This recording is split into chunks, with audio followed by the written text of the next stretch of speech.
i-restructure natin ng PhilHealth eh.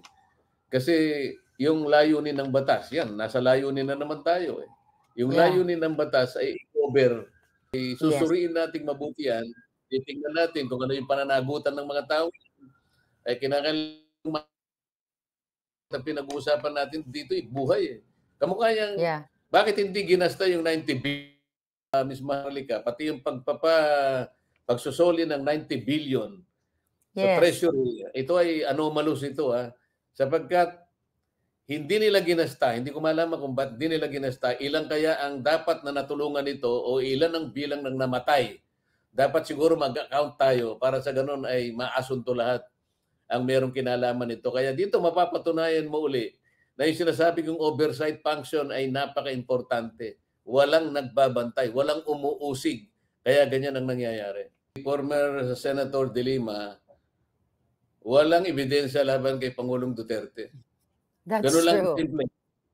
Kasi kung meron siyang ebidensyang makuha, naging DOJ secretary siya, naging chairman yata siya ng Human Rights Committee. Human Rights, Sa termino niyang bilang Human Rights Committee chairman at saka bilang DOJ secretary, kung talagang ginanap lang nila yung tungkulin nila, ay baka nakakuha sila ng ebidensya. Ang problema, wala silang nakuha ng ebidensya. At kung meron man, siguro ay nakuha nila will not stand in court. Meaning, walang ebidensya laban kay Pangulong Duterte, kaya hindi sila nakapagsampa ng kahit anong kaso. Simpleng-simple yun.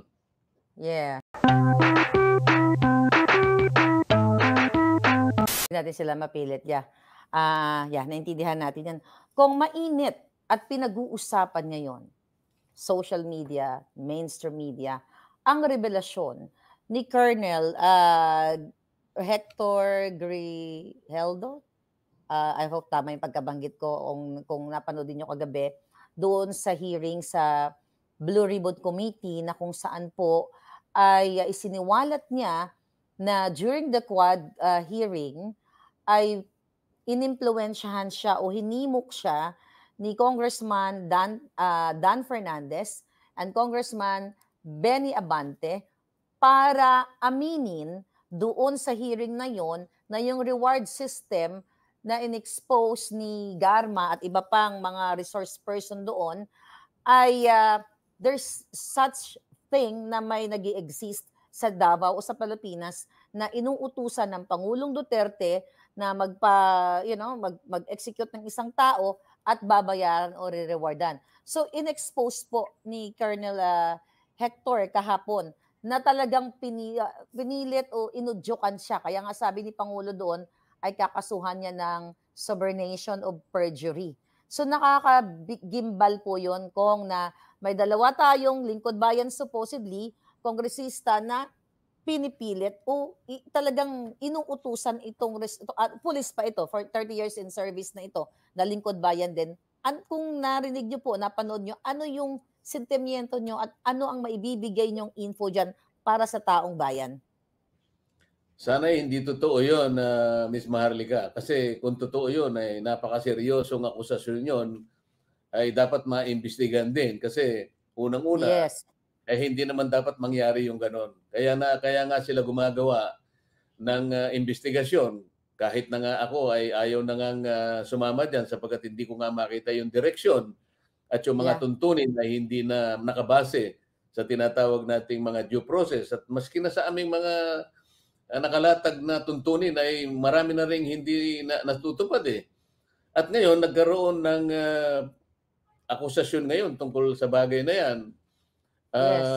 Para sa akin ay masusing suriin yan sapagkat mabigat yung akusasyon ng pulis. Kung totoong siya'y sinabihan para gumawa ng isang bagay na labag sa kanyang kalooban at tinuturuan ng gumawa ng testimonyo para lang pasamain ng kahit sino, ay napakabigat na kasalanan yan. At yan ay hindi pwedeng palampasin, Ms. Maharlika. Kung sinabi ni Pangulong Duterte, magpa-file daw siya ng case doon sa dalawa, pero sino po ba dapat ang mag-initiate na magkaroon ng pag-iimbestiga sa Kongreso man sa Senado? Sino po ba dapat or anong committee? No, dapat yung ethics committee kaya lang 'yun, ethics lamang 'yun ano. Etong akusasyon na 'to ay, meron ng criminal responsibility ang pinag-uusapan Yes. dito, eh. Sa makatwid maski sa aming institusyon ay meron kaming ethics committee para na ipasimulan. Ngunit hanggang do'n lamang, kung ano ang ipapataw na parusa. Halimbawa, kung mapatunayang totoo ang Yes. nangyari, maaaring Mhm. ma-expel lamang isa sa amin. Ngunit merong criminal propensity itong nangyaring ito, kaya merong pananagot ang kriminal kung yan ay mapatunayan. Yeah. So alam niyo po lahat ng pinag-uusapan natin dito, it all boils down kung gaano nahihirapan ng ating bayan, kawalan ng trabaho, pagtaas ng bilihin. So, I believe na kapag po kayo ay nasa Senado na talaga, magiging effective kayong senator. So, paano po ninyo mai-a-address itong pagtaas ng bilihin at kawalan ng trabaho ng ating mga kababayan na patuloy na nasasadlak sa kahirapan? Ang una ngang ipinipilit kong gawin ay yung pagpababa ng presyo ng kuryente na kaya naman Mhm, nating gawin. Ang isa sa kaugnay na aksyon diyan ay siguro kailangan tanggalin na natin ang buwis na binabayaran tungkol sa kuryente at saka yung buwis na binabayaran sa petrolyo. Tayo lamang ang mhm. bansa kasi na nagbubuwis ng petrolyo at saka noong kuryente kaya lalong bumibigat at tumataas yung presyo ng kuryente.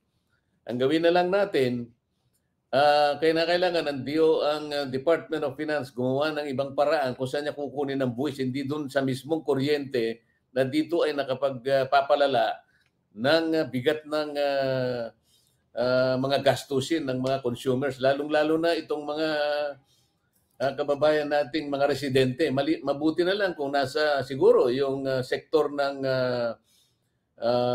commercial at saka industrial na gumagamit ng kuryente. Total, mayayaman naman yan ay yung system loss kahit wag nang alisin yan. Ngunit pagdating do sa mga households na may hirap, lalong-lalo na yung nag-a-average na gumagasta lang ng 200 kilowatt hours per month, ay yung system loss napakalaki niyan eh.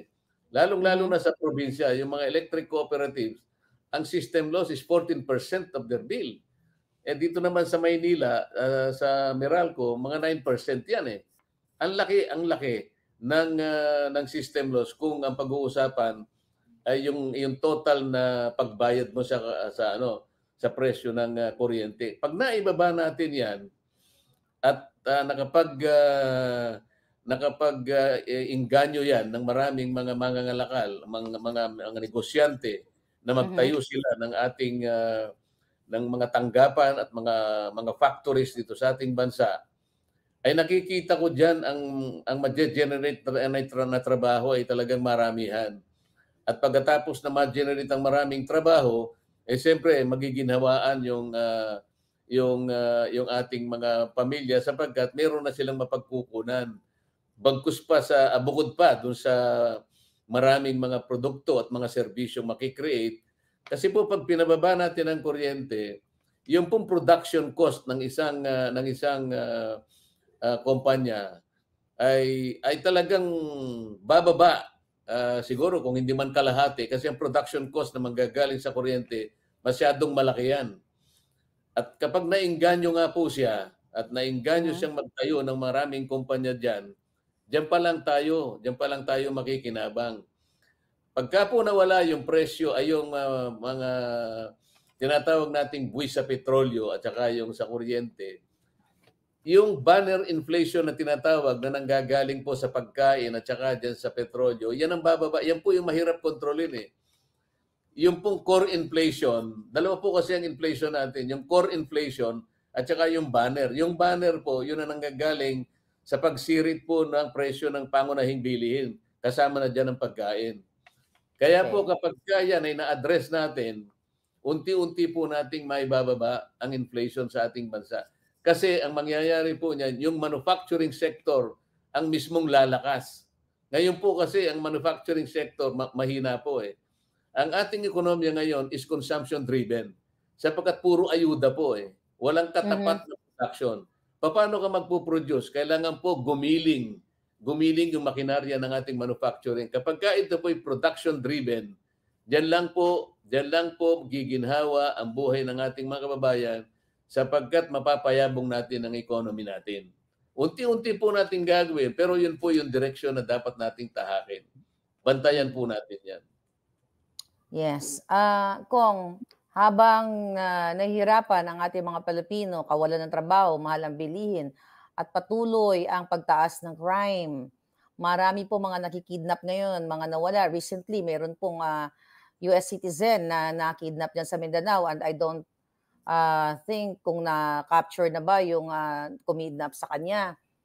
Paano nyo po i-address ang yun, pinag-uusapan din dyan kahapon sa Senate hearing, ang human rights at ang hustisya para sa bawat Pilipino na biktima ng mga, well, na mga drug lords ngayon dahil talamak nga. Paano nyo i-address yun kung as a senator in the future? Kailangan nga po magbantayan tayo. Yung enforcement po kasi ang pinaka-problema. Tingnan po natin ang structure ng kapulisan ngayon. Bigyan ko po kayo ng halimbawa kung bakit pinipilit ko po yung oversight function ng Congress. Okay. Sa batas po ng ating PNP, ang kapulisan po ay dapat nandun sa labas. Ibig sabihin po, meron sila lahat patrolling function. Ano pong ibig sabihin nun? Magmula po doon sa Chief PNP hanggang sa kahuli-hulihang pulis, kailangan nasa labas po sila. Nawala ako. Okay, you're good. Kailangan po nasa labas sila. Bakit po merong kampo ang pulis, Ms. Maharlika? Kung ang kanilang pananagutan ay nasa labas sila at dapat nagpapatrolya. Bakit meron pong kampo ang pulis? So, gusto ko po sabihin dito, kailangan malaman po natin, ilan po ba yung percentage po sa ngayon ng mga pulis na nasa labas? 20% lang. Ilan? 80% 20%. nasa kampo. Hindi po nagagawa yung visibility. Yung patrolling function nawawala po. Ngayon, may kaugnayan po yung sa tanong nyo. Ang daming, dahil sa kawalan ng pagbabantay, Yung presence ng police, oo. Yung presence ng police, yung visibility, kaya po, ang theory ko dyan ay hindi nakakatulong doon sa pagsansala ng maraming sabuatan ng anumang mga enterprising na individuals na nakagagawa hindi lamang krimen kung hindi maski na civil and political rights po ay kanila na pong nalalabag. Pero kung meron pong visibility yung kapulisan kasi ang patrolling function po nila ay nandoon. Bakit po 80% nasa kampo? Ang dapat nasa kampo lamang, Ms. Maharlika, yung mga non-police employees. Yung pong administrative staff na hindi police. Yes. Ngunit yung police, ang mandate po nila ay kinakailangan po nasa labas. Kung tutuntunin po niyo yung batas na yan, Ms. Maharlika, pati nga po yung mga poste ng ng ilaw na walang na halimbawa ay sira, halimbawa ay hindi umiilaw, ito ay nire-report ng pulis. Basahin po ninyo yung batas. Pati po yung mga imburnal na hindi gumagana, nililista dapat yan ay nire-report po nila sa mga kaukulang ahensya. Ang dami pong tungkulin ng pulis. Hindi nila nagagawa kasi nasa kampo lang sila. Ewan ko po kung anong ginagawa nila. At ang iba kung ay nagtutulak ng pinagbabawal na gamot. So gusto ko na rin po samantalang ng pagkakataon. Ano ang opinion mo dito sa war on drugs ng Pangulong Duterte? Para ba sa'yo naging effective nung panahon niya? And kahapon, nagkaroon nga ng pagdinig sa Senado. Grabe yung talagang pagmamahal na ipinakita ni Pangulong Duterte na willing siyang magpakulong.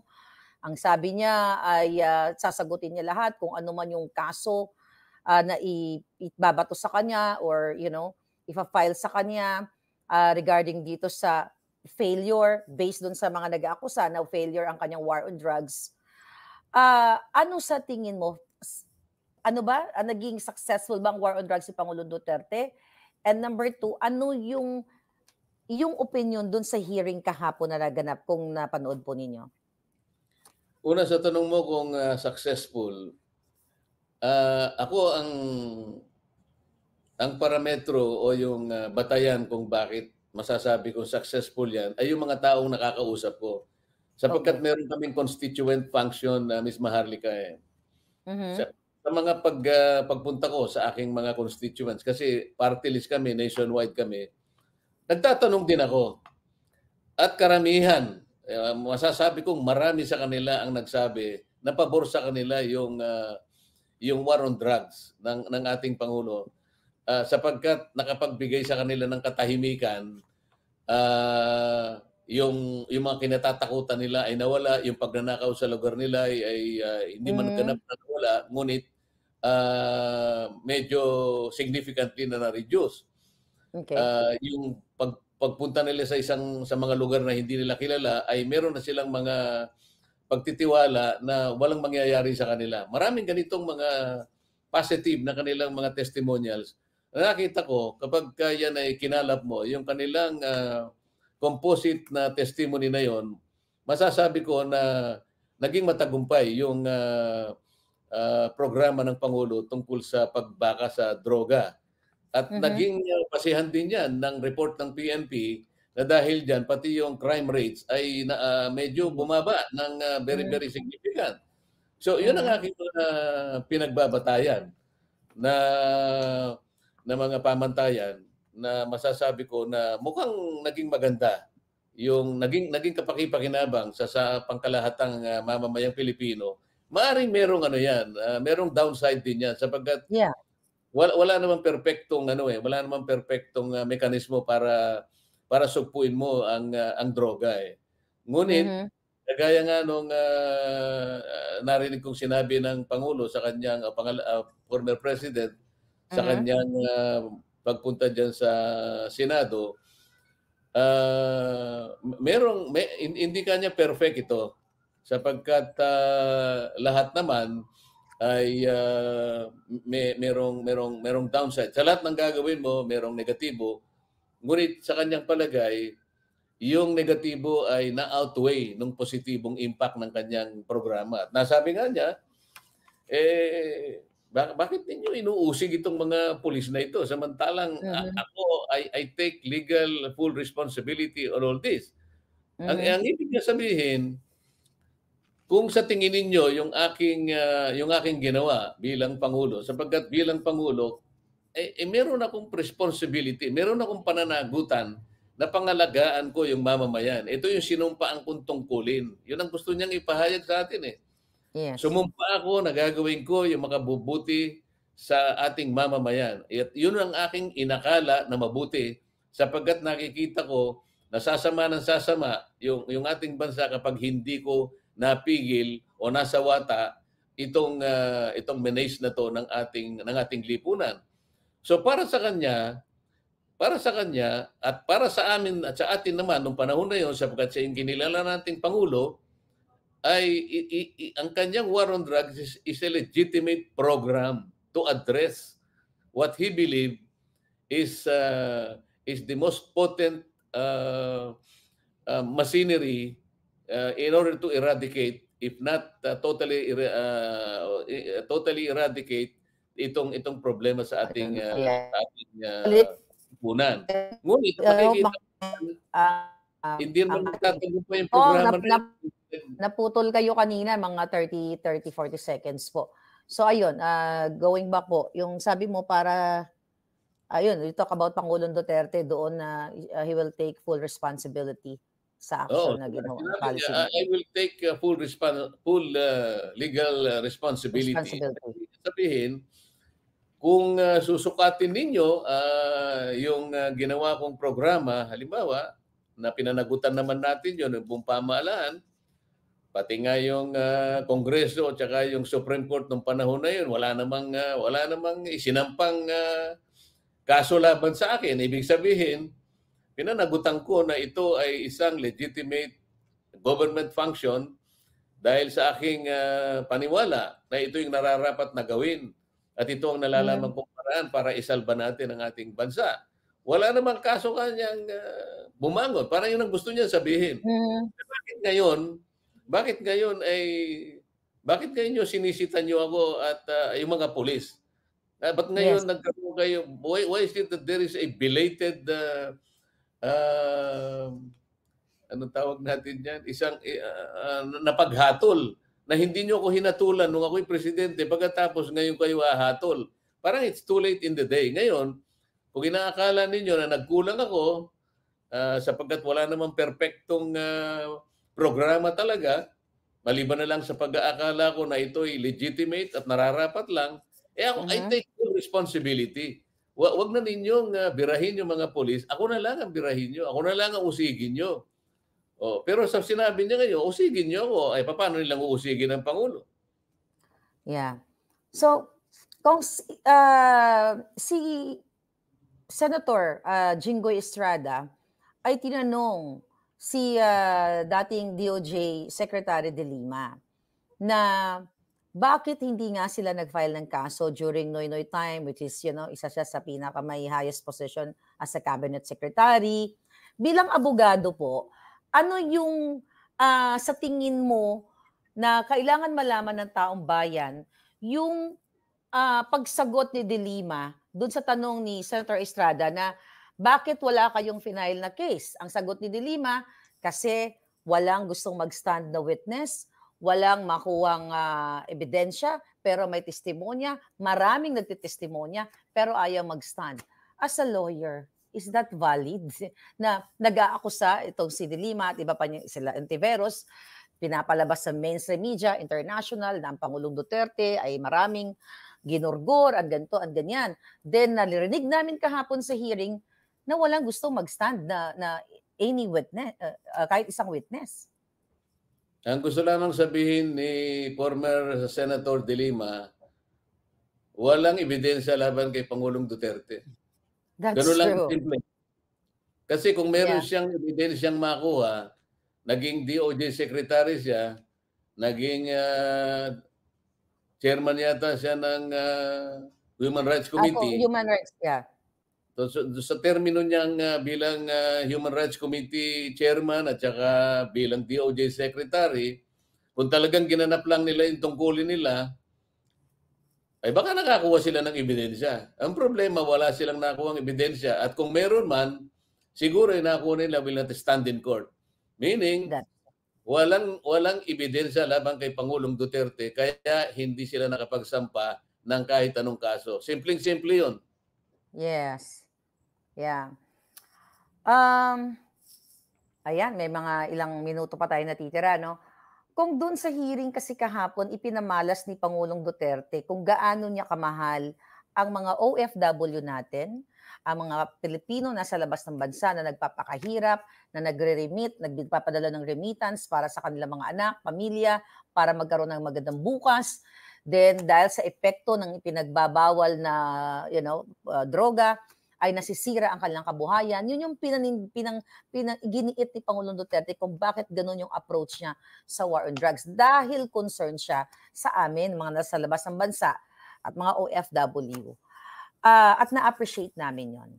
Kapag naging senador ka na po, ano yung i-expect namin sa'yo at ang mga OFW na umaasa na one day na makauwi sila sa inang bayan, mahal na inang bayan, na magkaroon man lang ng kahit dissenting pamumuhay, payak at disente, na ma-enjoy kasama ang pamilya at hindi kakaba-kaba dahil sobrang hirap ng buhay, sobrang talamak ng krimen. So, pag naging senator na po kayo, ano ang pwede ninyong ma-contribute sa OFW at sa buong Pilipino? Unang-una, Miss Maharlika, yung pananatili nila sa ibang bansa sa ngayon, kagaya nung aking iminungkahi nung kino-confirm namin yung bagong secretary ng DMW. Ang sabi ko, ang kailangan ng mga yan, hindi yung tawagin nyo silang national o makabagong mga bayani o kaya mga counterparts in national development, mga gandang mga pananalita. Hindi yun ang kailangan nila. Ang kailangan nila kako yung protection at saka protection. Sapagkat pag nasa ibang bansa na sila, wala na silang makakapitan talaga eh.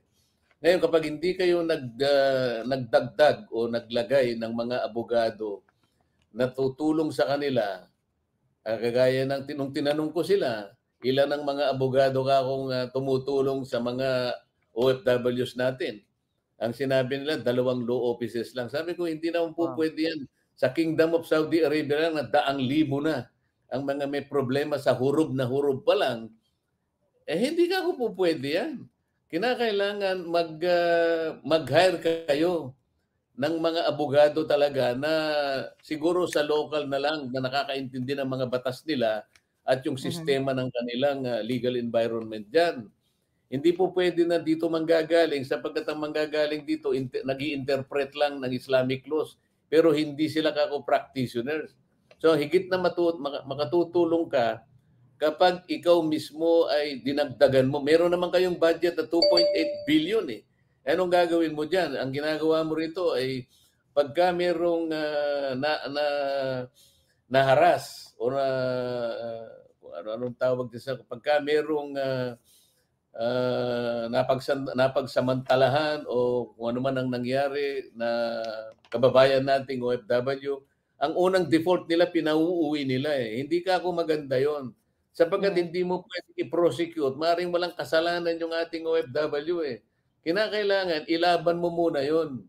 Kung wala tayong abogado na gagamitin diyan, ang talagang gagawin pauwiin mo na lang. Kaya tuwang-tuwa ka ako kung sino-sino man yung mga employers na yan kasi nai-incentivize sila na gawan ng masama yung ating mga kababayan kasi pauwiin mo lang eh, walang magpo-prosecute eh, walang tetestigo laban sa kanila. Yun ang una, kailangan yung protection na habang nandyan sila, mapangalagaan ang ating mga kababayang OFW. Yung pag-uwi nila dito, dapat meron naman silang maihintay dito na parang masasabi nating magagamit naman nila na hindi yung uuwi sila rito na nahirapan na nga sila doon. Pagdating dito, hirap pa sila. Dapat meron namang magagawa o maring may batas naman na makapagbibigay sa kanila ng kaluwagan. Halimbawa, marami akong iniisip eh. Mhm. Meron akong bill na hindi ko na naituloy na sinasabi ko roon na kailangan parang may SSS din naman sana sila habang sila ay Yeah. habang sila ay nandun sa matagal na panahon na pagdating nila rito ay maaari nilang magamit yun, hindi lamang yung dahil sa OWA. Pagdating ka ako, yung OWA naman ay kinakailangan ayusin din natin sapagkat yung bilyong-bilyong pera na nandyan lamang sa land bank, hindi naman kumikita yung pera. Napansin ko mahigit na, o hindi ko nagkakamali, mahigit na parang 80 billion na pesos yata. Hindi ko malaman paano gagamitin yun. Kapag ka umuwi na yung OFW for good, dapat yung pera na yun na nakalagay sa bangko, magkaroon tayo ng isang batas na siguro ay magmumula doon ang makatutulong din sa kanila kapag nag-settle na sila sa ating bansa. Marami pa Maharlika, ngunit iisa-isahin natin Natin, yeah. tayo napunta roon. Yes, Kong. Panghuli na lang po na katanungan ko sa inyo.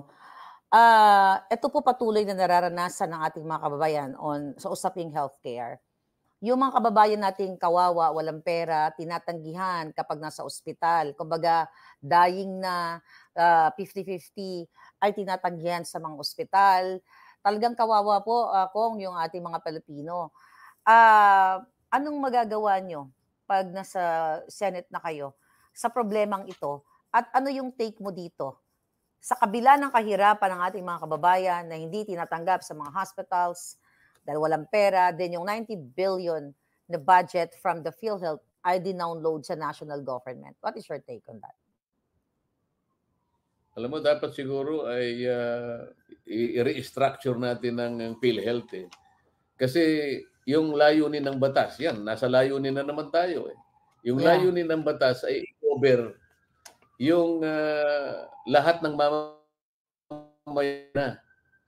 Ngunit Yes. hanggang sa layunin na lang eh. Yung pagpapatupad, wala. Nako, Kaya manggigurgor kapag ka tayo. merong Yeah. oversight functions, ay Yes. susuriin nating mabuti yan, titingnan natin kung ano yung pananagutan ng mga tao, ay kinakailangan na pinag-uusapan natin dito buhay eh.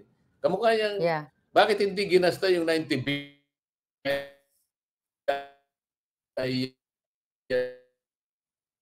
treasury. Nawala si Kong, grabe. Samantalang ang Feeling ko napadalhan ka talaga diyan yan, Kong dedicated yan para ng sa kalusugan jammer. ng ating mga mamamayan. Nawawala si Kong. Sorry to interrupt you, Kong, no? Feeling ko, sabi ko kanina na mukhang napadalhan po kayo diyan ng jammer, Sino-sino kaya nawala ang signal niyo. Okay, go ahead, Kong. o ilan ang bilang tol. Yeah. Kong, can you hear me good? Ayan, okay na? Ayun. Yeah. Hello? Ayan. Yan, Kong, panghuli na lang yun at very, talagang interesting yung aking katanungan dahil kailangan malaman taong bayan. Sabi ko po kanina, nag-joke ako na mukhang napadalhan po kayo ng jammer kasi alam nilang magla-live tayo ngayon. But anyway, sige po, going back to your explanation po. Tungkol sa PhilHealth na sinasabi ko, kailangan nating suriing mabuti yung pagpapatupad nito. Ang daming sablay nito. Nakikita ko, ang dami pang corruption dito. Yes. Pati yung mga packaging na sinabi nila, mukhang naibigay ito sa mga pribado na nung tingnan ko, parang it's too good to be true. Parang ang pakete ay 750 pesos kasama na yung babayaran na doktor. Saka naman ako nakakitang professional fee ng doktor at saka yung gamot at saka yung pagsusuri nito, ikakasama itong 750 pesos na ito. Oh my Ang God. daming dapat suriin dito sa batas na ito, Ms. Maharlika. Pati yung pagsusoli ng 90 billion sa treasury. Ito ay anomalous ito. Sapagkat hindi nila ginasta, hindi ko malaman kung ba't hindi nila ginasta, ilan kaya ang dapat na natulungan ito o ilan ang bilang ng namatay. Dapat siguro mag-account tayo para sa ganun ay maasunto lahat ang merong kinalaman nito. Kaya dito mapapatunayan mo uli na yung sinasabi kong oversight function ay napaka-importante. Walang nagbabantay, walang umuusig. Kaya ganyan ang nangyayari. So, paano natin ma-improve yung oversight function na yan, Kong? At sabi ko nga, Pangulang, ito, last na talaga to. Paano natin ma-ensure na magkaroon talaga ng oversight function and how we solve or end corruption dyan sa pamamagitan ng iyong mandato sa pagiging senador mo na. In-expect ko na yan 2025. So ano ang kapangyarihan ng Senado to end corruption o to lessen the corruption? Pagka natulungan mo akong makarating sa Senado, Ms. Maharlika, ay sasabihin ko o imumungkahi ko sa kung sino man ang Senate President. Kunwari, ang Senate President ay kakilala natin o hindi natin kakilala. Imumungkahi ko sa kanya, ibigay mo sa akin ang Blue Ribbon Committee. Ako mag-chair. Para sa ganun, mapanagunan nating mabuti yung oversight function ng Senate. So, sa doon magsisimula tayo. Kasi yung Blue Ribbon Committee, yan lamang ang committee sa Congress, sa Senado, Ms. Maharlika, na pwede siyang tumawag ng pagdinig, motu proprio, kahit walang resolution. Kaya wala tayong sisinuhin dyan. Pag nakuha ko yan, kaya lang, baka nakikinig yung mga taga-Senado ngayon, baka hindi ibigay sa akin. Baka hindi ka nailagay. Baka hindi na ako ilagay. Pero palagay ko naman, if they come to their senses, na pare-pareho lang naman ang bansa na gusto nating pagsilbihan at ang mamamayan na gusto nating maibsan ang kanilang mga problema sa mahabang panahon at alam ko namang alam nila na gusto rin nating ayusin lahat ang problema ng ating bansa, ay kailangan ibigay nila sa akin yun. Yeah, talagang so far, sino ang chairman ngayon sa Blue Ribbon Committee sa Senate? Si Senador Pia Cayetano. Hindi, di ba nahirang lang siya. Nahirang lang siya. But anyway, now, based sa iyong pagpapaliwanag kong, ngayon alam na ng taong bayan kung bakit hindi umuusad yung mga committee na yan. Sila na ang bahalang mag-absorb niyan. Narinig namin sa inyo na meron naman palang solusyon na maipatupad ang mga batas na nandyan na at maibsan itong korupsyon at kung ano pa mga talamak na isyu ng ating lipunan, lalo na yung kahirapan. It's just a matter of someone na makapag-lead diyan sa mga committee na 'yan. Maliwanag 'yan sa inyo mga kababayan, and I'm looking forward kong na talagang, makita po namin kayo sa Senate. Hindi pa ito yung huli nating, pag-uusap at marami pa po sana akong itatanong sa inyo but we're running out of time. Huling mensahe niyo na lang po sa ating mga kababayan. We're like almost 9,000 across social media live viewers kanina. So pasalamatan po natin sila at ang mensahe ninyo para lalong magkaroon sila ng hope na hindi talaga hopeless ang Pilipinas kapag meron kang inelect na matinong leader. Unang-una, Miss Maharlika, ako'y nagpapasalamat sa pagbibigay mo ng panahon. Makadaupang palad natin ang lahat ng mga taong kinig sa atin sa araw na ito. At minumungkahi ko sa kanila na isipin nilang mabuti ang kapangyarihan nila bilang mamamayan sapagkat naharap na naman tayo sa eleksyon sa susunod na taon. Wag na po nilang uulit-ulitin yung mga dati nilang ginawa at sana'y gamitin nila sa mabuting paraan yung kapangyarihan ng kanilang mga boto. Kung iniisip nila na wala pong nangyaring pagbabago, ang aking masasabi sa kanila para kayo'y makatikim naman ng bago o maring pagbabago, bumoto po kayo ng bago. Maraming salamat Yes. po sa inyong lahat.